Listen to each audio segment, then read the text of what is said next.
너 오늘도 너무 수고했어. 아이 뭘. 오늘은 무슨 얘기 할 것 같아?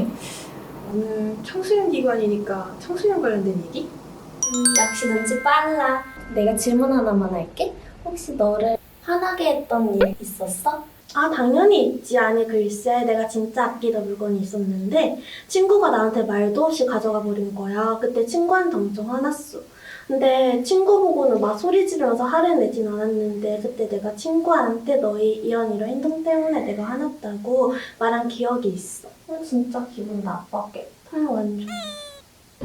그럼 좀 더 심도 있는 질문을 해볼게. 너가 살면서 지금까지 겪었던 민주적인 사건이 있었을까?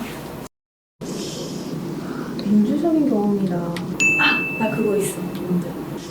우리는 청소년이니까 아무래도 학교나 어디 집단에 소속되어 있는 경우가 많잖아. 근데 그럴 때마다 항상 회의를 통해서 의사결정을 했던 게 기억나. 예를 들면 학급회의라든지 아니면 학생회장 선거처럼 대표자를 투표를 통해서 선출했던 거? 약간 모두에게 발언권이 있고 또 모두에게 선택권이 있으니까 공정하고 투명하다는 생각이 들었고, 그래서 좀 더 이 과정을 신뢰하고 또 내가 결과에 수긍할 수 있었던 것 같아. 그리고 이 집단의 구성원으로 인정받은 느낌이 들어가지고 좀 더 이런 문제에 관심을 갖게 되고 더 적극적으로 참여하고 또 약간 책임감을 더 느끼게 됐던 것 같아. 그치. 우리는 모두의 의견을 존중하고 수용하는 태도를 많이 보이지.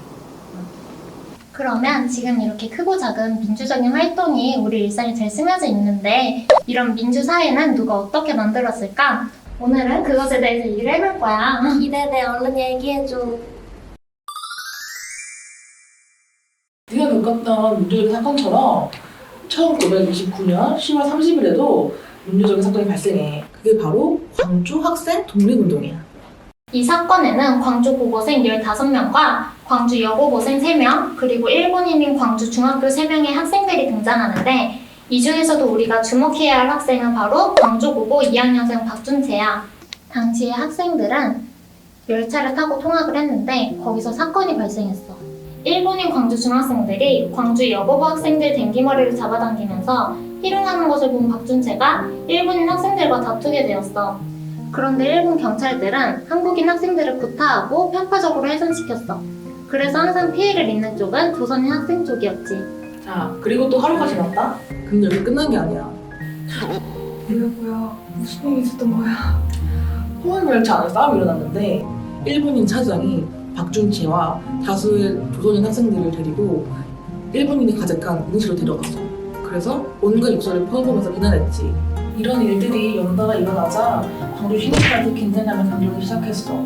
그리고 1929년 10월 30일에 조선 여학생의 희롱 사건이 불씨가 되어서 11월 3일에 항일 시위가 시작됐어. 광주를 중심으로 일본을 비탄하는 학생들의 가조 시위가 시작됐고 주변 지역 학교까지 동참하면서 대규모 항일 운동으로 확대되었지.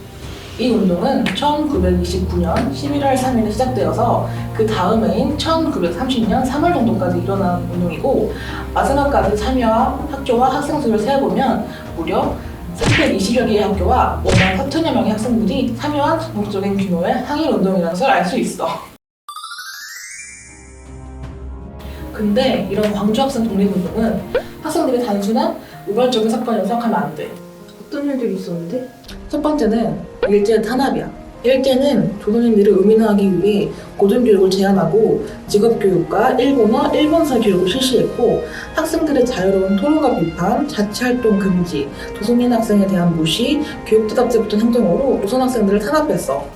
이때 너라면 정말 화가 날 것 같지 않아? 우리 민족의 정체성을 없애려고 한 거야. 화나지 당연히. 맞아. 당시에도 오랫동안 보존해왔던 문화들을 금지하는 것에 대한 많은 불만과 분노가 있었어. 그럼 일제에게 충성을 하게 하려면 어떤 것이 필요했을까? 아무래도 교육이 아닐까? 맞아. 민족 말살 정책이라고 들어봤지? 이에 따라 조선인에게 고등 교육을 되도록 회피시키고 초보적 지식과 일본어 습득 위주의 교육만 받게 해서 민족의식과 독립사상에 눈을 뜨지 못하게 했어. 아니 그럼 차별에다가 민족성까지 말살하고 설마 돈까지 뺏어간 거야? 그렇지. 일제는 경제적인 숫자까지도 강행했어. 너 토지조사 사업 들어봤지?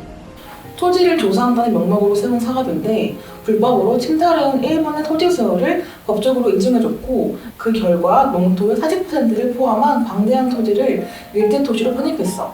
땅도 땅인데 회사 설립 때 마음대로 못하게 제한을 두는 회사랑까지 만들면서 민족 기업의 성장까지 막은 거지. 그러니까 어찌 되겠어?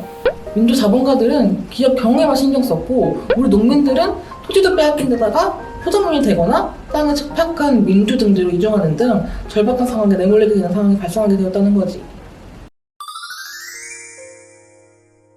근데 이런 국가적인 상황에서 전국적인 운동으로 발전한 거면 단순한 오바철기 상황이 아니었던 거네? 아주 중요한 포인트야.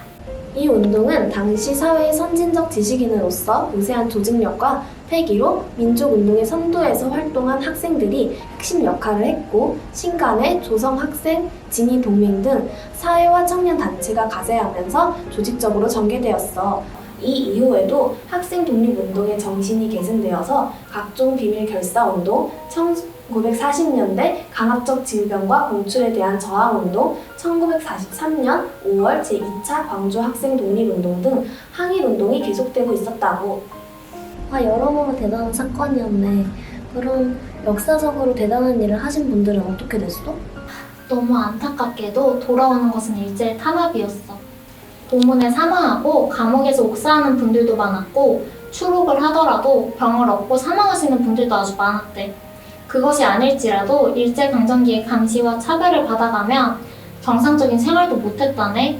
당사자뿐만이 아니라 자신의 친인척까지도 말이야. 와, 근데 나라면 사실 용기가 잘 안 날 것 같아. 왜냐면 일제 탄압을 받고 있는 시대기도 하고 괜히 뭐 잘못 튀었다가 나한테 피해가 끼칠 수도 있는 거잖아. 그치? 나도 그럴 것 같아.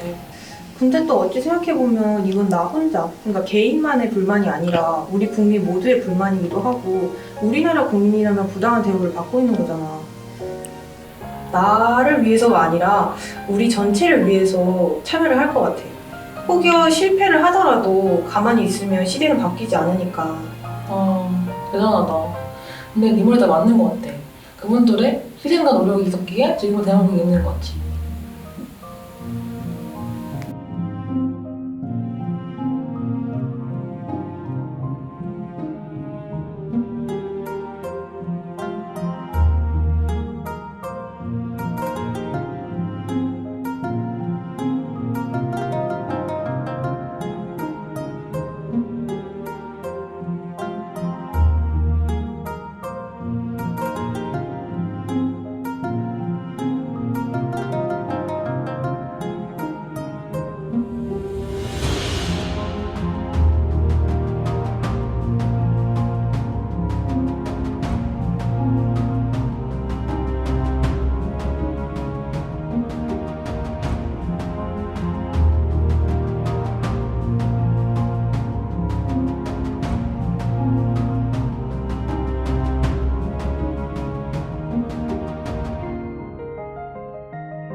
학생 독립운동을 통해 학생들이 이루고자 했던 건 무엇일까? 그건 교문을 보면 알 수 있어. 학생 대중아 걸게하자. 권거자를 즉시 우리들이 탈환하자. 권거자를 즉시 석방하라. 교내 경찰권 침입을 절대 반대하자. 교우의 자치권을 획득하자. 직원의 생도 대표자를 참석시켜라. 조선이 본위의 교육 제도를 확립시켜라. 민족 문화와 사회과학 연구의 자유를 획득하자.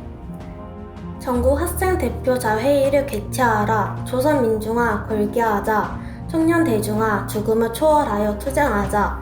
검거자를 즉시 석방하라. 이 경문의 내용이 바로 학생들의 요구사항이야.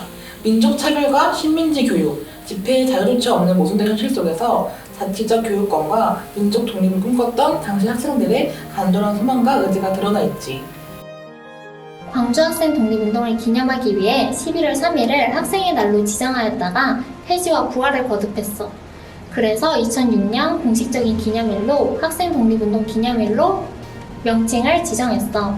현재의 시점에서 우리는 11월 3일인 학생 독립운동일을 기념하고 숭고한 정신을 기억해야 하며 광복을 이룬 지금 우리가 학생 독립운동일을 기념하며 할 수 있는 일은 역사를 통해 배운 것을 바탕으로 앞으로 나아가는 일일 거야.